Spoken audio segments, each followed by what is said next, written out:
एक सन की राजा हर रोज सुबह अपनी रानी को खड़ी कर उसकी नथ में से 100 तीर निकालता और पूछता है कोई इस धरती पर मेरे जैसा? और कोई भी वीर मर्द रानी बेचारी कहती कि नहीं महाराज, आप जैसा वीर पुरुष और कोई नहीं। समय बीता। एक बार रानी की माँ रानी से मिलने आई। जब उसने रानी की हालत देखी तो उसकी आंखों में पानी आ गया। बोली, बेटी यह कैसी हालत बना रखी है? बिल्कुल सूखी लकड़ी के समान हो गई हो। तुम्हें कोई बीमारी है? कोई दुख दे रहा है? या फिर तुम्हें समय से रोटी नहीं मिल रही? आखिर बात क्या है? अब रानी कैसे अपनी माँ को अपना दुख बताती कि राजा हर रोज सुबह उसे खड़ी कर उसकी नथ में से 100 तीर निकालता है। हर तीर में उसका कलेजा बाहर आने को हो जाता है। अगर वह जरा सी भी हिली या राजा जरा सा भी चुका तो प्राण गए। पर जब माँ ने बार बार दबाव देकर रानी से पूछा तब रानी बोली, क्या बताऊं माँ, किसी चीज की कोई कमी नहीं। अन्न का भंडार भरा हुआ है, पीने को अच्छा पानी है, तो फिर बात क्या है बेटी? माँ ने इस बार जब रानी का हाथ पकड़ अत्यंत रुदन स्वर में पूछा तो रानी टूट गई और अपनी वेदना प्रकट करते हुए कहा, माँ, तुम्हारे जमाई राजा मेरी नाक की नथ में से 100 तीर निकालते हैं, जिससे मेरा हृदय थर थर कांपता है। मेरी तरफ आता हुआ हर तीर मुझे अपनी जिंदगी का आखिरी तीर प्रतीत होता है। यही बात मुझे हर समय अंदर ही अंदर खाई जाती है कि आज तेरा आखिरी दिन है।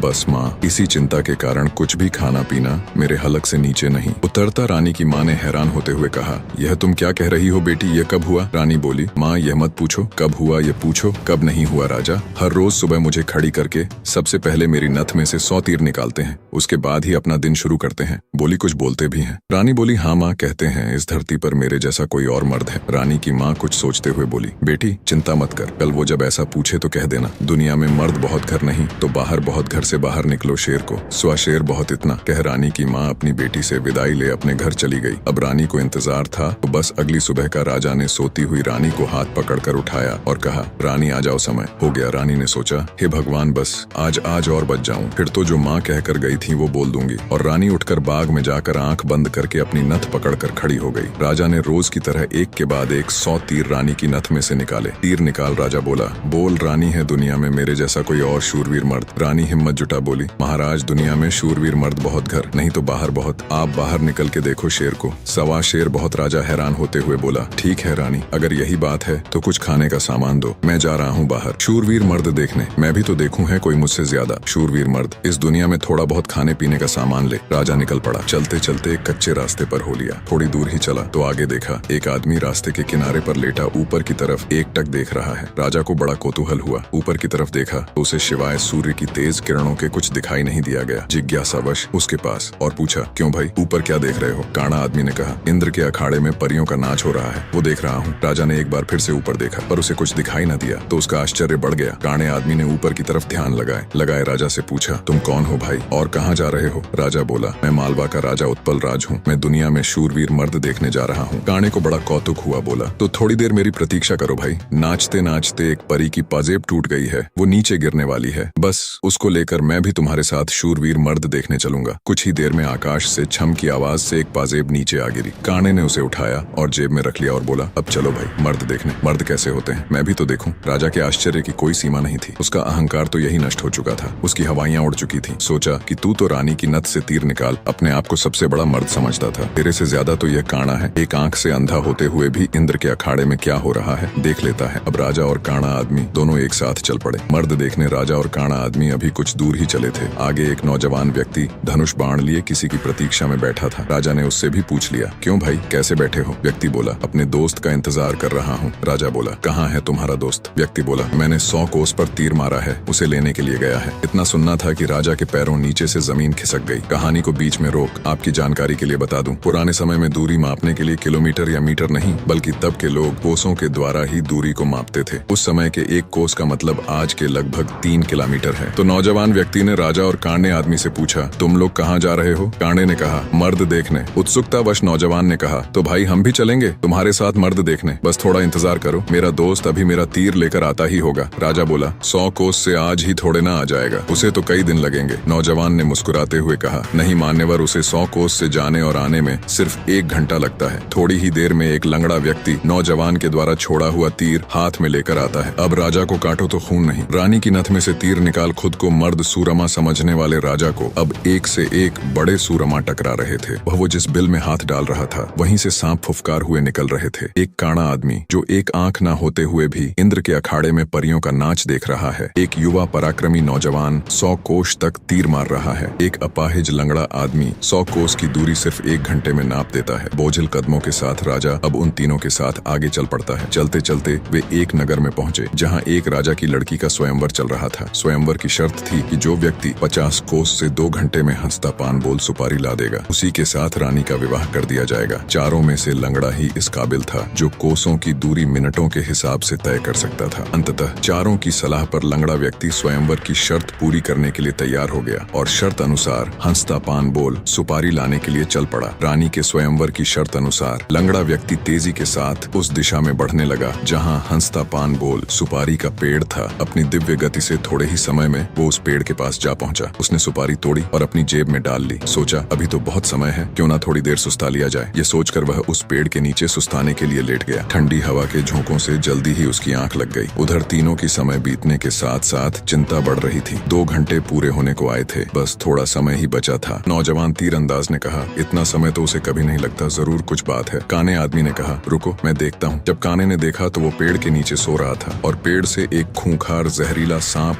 उसे काटने के लिए उसकी तरफ बढ़ रहा था। जब यह बात उसने साथियों को बताई कि वो तो सो रहा है और एक जहरीला सांप उसकी तरफ बढ़ रहा, तब तीरंदाज नौजवान ने काने से कहा, तुम मेरे तीर का निशाना सांप के फन पर लगाओ। काने ने कहा, हाँ ये ठीक है, निशाना लगाकर मैं हुंकारा भरूं, तब तुम तीर छोड़ देना। काने ने तीर को सांप के फन की दिशा में लगाकर जैसे ही हूं कहा, तीरंदाज ने तीर छोड़ दिया। तीर सीधा जाकर सांप के फन पर लगा और धड़ा की आवाज के साथ सांप नीचे गिर गया। आवाज सुन लंगड़ा आदमी हड़बड़ाहट के साथ उठकर बैठ गया। देखा तो एक जहरीला सांप उसके पास मरा पड़ा है और उसके दोस्त का तीर सांप को लगा हुआ है। सारा माजरा समझते उसे देर न लगी। वो दिव्य गति से नगर की ओर दौड़ा। समय रहते वह हंसता पान बोल सुपारी लेकर राजमहल पहुंच गया। अब समस्या यह थी कि राजकुमारी पर असली हक किसका है। राजा अगर घर से मर्द देखने नहीं चलता तो यह सारा किस्सा ही शुरू नहीं होता। काना अगर अपनी दिव्य दृष्टि से देखकर लंगड़े व्यक्ति को सांप से नहीं बचाता तो राजकुमारी के स्वयंवर की शर्त कैसे पूरी होती। नौजवान तीरंदाज के पास 100 कोस तीर चलाने की क्षमता न होती तो भी उसके मित्र को सांप 10 लेता और शर्त पूरी नहीं होती। लंगड़े व्यक्ति के पास दिव्य गति न होती तो भी राजकुमारी स्वयंवर की शर्त पूरी न होती। राजकुमारी का पति कौन होगा? जब इसके ऊपर उनमें आपस में सलाह मशवरा हुआ तो राजा को ही चुना गया, क्योंकि यह सारी कहानी ही उससे शुरू हुई थी। पर राजा ने अपनी सारी बीती बात बता कहा, मैं पहले से ही शादीशुदा हूँ, इसलिए मैं राजकुमारी से शादी करूँ, इसका सवाल ही पैदा नहीं होता। मैं तो तुम सबका शुक्रगुजार हूँ मेरा खोखला वहम तोड़ने के लिए। काने ने कहा, मैं तो इंद्र के अखाड़े में अपनी परियों के साथ ही खुश हूँ और वैसे भी मेरे दिन अब उस ऊपर वाले को याद करने के हैं। बारी आई युवा तीरंदाज की। उसने अपने मित्र से कहा, मित्र राजकुमारी के साथ तुम्हारा विवाह होना चाहिए, क्योंकि तुमने ही स्वयंवर की शर्त का सीधा पालन किया और राजमहल में शर्त अनुसार हंसता पान बोल सुपारी लेकर आए। इसलिए शर्त के दृष्टिकोण से देखें तो राजकुमारी पर तुम्हारा ही हक बनता है। तीरंदाज की बात सबको सही लगी और सबने सहर्ष सहमति जताई। लंगड़े व्यक्ति के साथ राजकुमारी का विवाह हो जाता है। सभी बहुत खुश थे। राजा सभी को अपने राज्य आने का निमंत्रण दे खुशी खुशी उनसे विदा लेते हैं। अपने मन में वह अब कभी रानी के साथ दुर्व्यवहार न करने की शपथ लेते हैं। अगर अभी तक आपने हमारे चैनल को सब्सक्राइब नहीं किया तो सब्सक्राइब करो और वीडियो अच्छी लगी तो लाइक करो और कमेंट में बताओ आप कैसी कहानी सुनना पसंद करेंगे।